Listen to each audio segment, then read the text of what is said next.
जय हिंद दोस्तों। आज हम लोग गवर्नर जनरल का टॉपिक कवर करेंगे। इससे बहुत सारा क्वेश्चन पूछा हुआ है, इसलिए इसमें बहुत सारा क्वेश्चन पूछा हुआ है, इसलिए इसमें ज़्यादा पार्ट हो जाएगा। और आपको यदि अगर घटना चक्र से संबंधित कोई भी सब्जेक्ट का क्वेश्चन चाहिएगा PYQ, तो कमेंट बॉक्स में बताइएगा। तो आज हम लोग 2 वीडियो इसमें कवर कर चुके हैं गवर्नर जनरल का टॉपिक में, जिसमें 60 तक हो चुका है। आज हम लोग 61 से स्टार्ट करेंगे। तो 61 नंबर क्वेश्चन में है कि निम्न कह रहा है कि किसने किसने सिंध विजित कर उसका प्राधिकरण किया। सिंध मतलब सिंध को जीत कर उसका अधिकरण किया है। तो इसका आंसर हो जाएगा सी, नेपियर। उसके बाद अगला प्रश्न है कि सिंध पर ब्रिटिश ने कब्जा किया। सिंध पर ब्रिटिश ने कब्जा कब किया था? तो इसका आंसर हो जाएगा 1843 में। उसके बाद है कि सिक्किम का भारत में विलय किसने किया था? तो सिक्किम का भारत में विलय किया था लॉर्ड डलहौजी। उसके बाद अगला प्रश्न है कि निम्नलिखित में से कौन अवध का ब्रिटिश रेजिडेंट था जब अवध का ब्रिटिश साम्राज्य में विलय हुआ? तो इसका आंसर हो जाएगा जेम्स आउटरम। उसके बाद है कि भारत में प्रथम रेलवे लाइन किस ब्रिटिश गवर्नर के समय बिछाई गई थी? तो इसका आंसर हो जाएगा लॉर्ड डलहौजी। उसके बाद है कि भारत में प्रथम रेल लाइन का निर्माण किन किनारों के बीच हुआ था? तो आंसर हो जाएगा इसका बी, बम्बई से थाने के बीच में हुआ था। उसके बाद आगे है कि भारत में पहली रेलवे लाइन कब शुरू हुई थी? रेलवे लाइन कब बिछाई गई थी? 1853 में। उसके बाद अगला प्रश्न है कि किस कंपनी ने सर्वप्रथम भारत में रेल यात्रा प्रारंभ की? तो आंसर हो जाएगा great Indian peninsula railway. Great Indian peninsula railway. उसके बाद अगला प्रश्न है कि ब्रिटिश भारतीय राज्य क्षेत्र का अंतिम प्रमुख विस्तार हुआ। तो इसका आंसर है डफरिन के समय। उसके बाद है कि पब्लिक वर्कर्स डिपार्टमेंट को 1845 से 55 के दौरान स्वरूप देने वाले थे। तो कौन स्वरूप देने वाले थे? लॉर्ड डलहौजी। उसके बाद क्वेश्चन है कि विधवा पुनर्विवाह अधिनियम किसके शासन में क्रियान्वित किया गया? किसके शासन में क्रियान्वित किया गया था? इसका आंसर हो जाएगा लॉर्ड कैनिंग। उसके बाद अगला प्रश्न है कि 1 नवंबर 1858 को महारानी विक्टोरिया का घोषणा पत्र इलाहाबाद में पढ़कर सुनाया था। तो इसका आंसर हो जाएगा लॉर्ड कैनिंग। उसके बाद अगला प्रश्न है कि निम्न में से कौन एक भारत का प्रथम वायसराय था? तो कौन हो जाएगा? Lord Canning. और उसके बाद है 1 नवंबर 1858 को महारानी विक्टोरिया का घोषणा पत्र पढ़कर सुनाया था, वही आंसर हो जाएगा कैनिंग ने कहाँ सुनाया था? तो इसका आंसर हो जाएगा ए, इलाहाबाद में। उसके बाद क्वेश्चन है कि अपने पुत्र के स्थान पर दूसरे उत्तराधिकारी को गोद लेने के अधिकार को पुनः स्थापित किया था। तो किसने पुनः स्थापित किया था? तो इसका आंसर हो जाएगा डी। इसका आंसर हो जाएगा डी, 1858 की साम्राज्य की घोषणा ने। उसके बाद अगला प्रश्न है कि महारानी विक्टोरिया को भारत की सामग्री नियुक्त किया गया था। तो इसका आंसर हो जाएगा 1877 में महारानी विक्टोरिया भारत की साम्राज्ञी मतलब हो गया रानी, भारत की भी रानी घोषित कब हुई थी? 1877 में। उसके बाद अगला प्रश्न है कि निम्नलिखित में से किस गवर्नर जनरल ने भारत में दास प्रथा को समाप्त किया था? तो किसने किया था? लॉर्ड एलन बरो ने। उसके बाद अगला प्रश्न है कि निम्न युग्मों में से कौन सुमेलित है, मतलब कौन सा सही सुमेलित है? तो आंसर हो जाएगा ए, लॉर्ड कॉर्नवालिस जो थे अस्थायी बंदोबस्त से संबंधित थे, और ये सारा गलत हो जाएगा। उसके बाद अगला प्रश्न है कि निम्नलिखित में किसका सुमेल नहीं है? तो सुमेल इसमें नहीं है लॉर्ड कैनिंग का उच्चतम निष्क्रियता, ये गलत है। इसमें हो जाएगा, इसका है लॉर्ड कैनिंग अस्थायी बंदोबस्त से संबंधित थे, और लॉर्ड वेलेजली सहायक संधि से संबंधित थे, वेलेजली सहायक संधि से संबंधित थे, और डलहौजी जो है व्याप्तगत के सिद्धांत से संबंधित थे, और उसके बाद कैनिंग, उसके बाद ये जो कैनिंग के कामों को अगर देखें तो ये 1857 की क्रांति के समय इनके प्रमुख भूमिका था।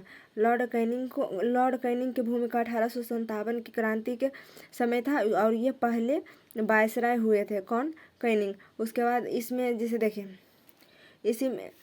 इसी तरह से ये भी क्वेश्चन सेम टू सेम दिया हुआ। उसके बाद अगला है कि अस्थायी बंदोबस्त किसके शासनकाल में प्रारंभ किया गया था?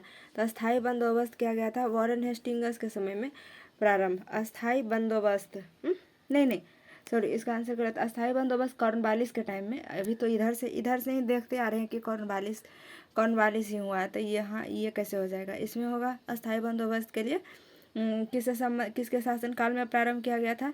तो कॉर्नवालिस के समय में।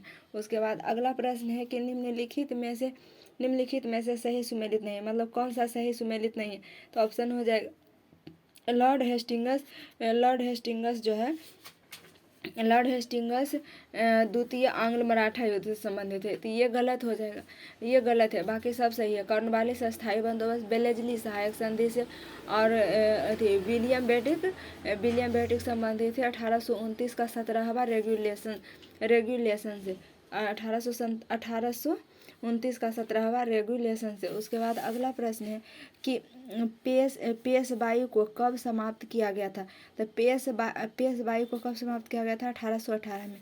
उसके बाद आगे है कि निम्नलिखित में से किसने राजपूताना की देशी रियासतों के साथ वर्ष 1817 से 1818 की अधीनस्थ संधि की बातचीत की थी। उसके बाद वही हो जाएगा, यहाँ पे आंसर है चार्ल्स मेटकॉफ। उसके बाद है निम्नलिखित में से कौन सुमेलित नहीं है?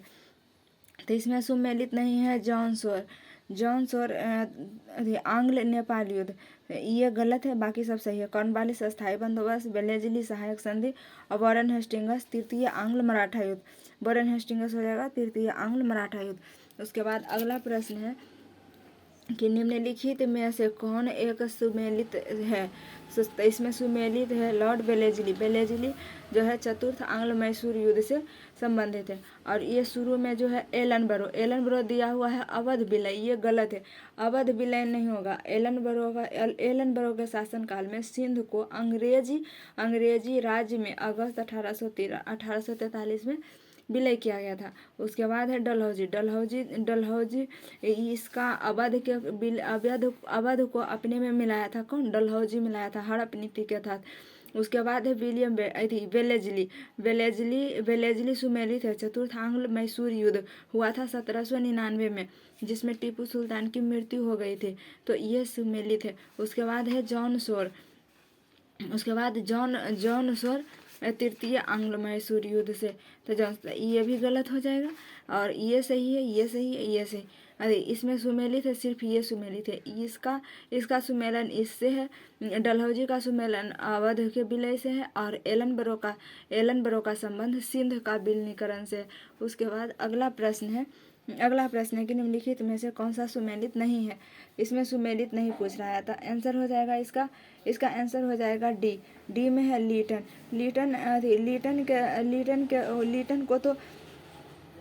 के समय में हुआ था प्रथम आंग्ल अफगान युद्ध। कौन सा सुमेलित नहीं है? तो इसमें ये सारा सुमेलित है, ये सुमेलित नहीं है।